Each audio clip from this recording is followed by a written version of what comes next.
हिंदू धर्म रे गणपति को प्रथम पूजनीय बोली कहुई। भगवान गणेश को विघ्नहाट बोली कहुई। एपरि भी कहुई कि जो व्यक्ति उपर गणेशर कृपा रही है से व्यक्ति जीवन में सबू दुख सुख कष्टर दूरे जाए। भगवान गणेश को सुख समृद्धि देवता बोली कहुई। कौन भी शुभ कार्य आरंभ करने पूर्व सर्वप्रथम भगवान गणेशंकर ही पूजा करा जाए। किंतु ताकर दर्शन समय यही सामान्य भूल हेले भक्त को एपरि किसी क्षति सहिबा को पड़ी थाए। भगवान गणेश दर्शन समय केउ भूल को ध्यान देवे।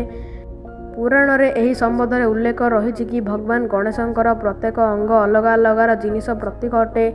जेपरिक कणरे तरचे, डाहाण हाथ में 12 हाथ, अन्न पेटर समृद्धि, नाभि रे ब्रह्मांड, आखिरे लक्ष्य, पाद रे 7 लोक और मस्तक रे ब्रह्मलोक रही है। गणेशंकर हाथ, गोड़ और पेटरे आदि दर्शन करने बेस शुभकारी होता है। जदि आपण भगवान गणेशंकर पछ भाग अर्थात पिठी भाग को देखुंत ताहले आपण घर को दरिद्रतार आगमन होता है। यह द्वारा आपण मानकर सौभाग्य भी दुर्भाग्य रे परिणत होता है। तेणु केबे हेले भगवान गणेशंकर पिठी को दर्शन करने उचित नुहे। जदि कौन व्यक्ति भगवान गणेशंकर पिठी को दर्शन कर घर बाहरी थाए तो तांकर सबु भल काम बिगड़ी जाए एवं से व्यक्ति समाज रे और कार्यक्षेत्र में अपमानित होता है। शास्त्र रे भी भगवान गणेशंकर पिठी को दर्शन करने अशुभ बोली उल्लेख करा जायछि। एपरि करने द्वारा आपणकर अनेक दोष रे भागीदारी होइथांती। शास्त्र और वास्तुशास्त्र रे भी भगवान गणेशंकर पिठी दर्शन को अशुभ बोली कहा जायछि।